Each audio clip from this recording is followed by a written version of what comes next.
us today. It's a fantastic facility we have, and it's great then to bring people together here for a one-day event.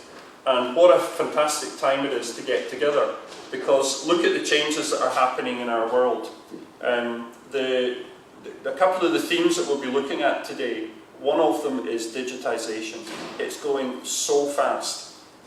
We see a massive uptake in the sectors in which many of us work, the financial sector, also the non-financial sector. Massive uptake in this app.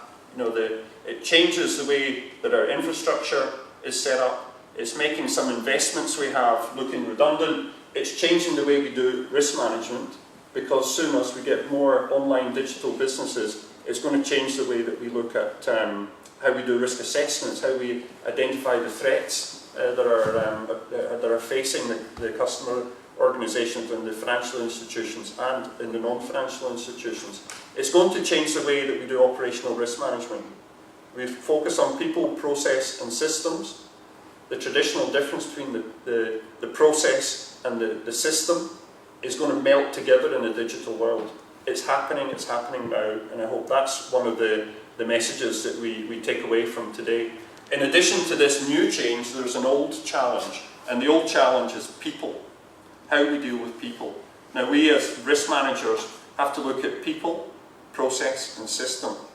The people is the old challenge. That challenge has not reduced. DNB did an integrity questionnaire earlier this year. 80% of the respondents in the finance sector failed that test. They failed it.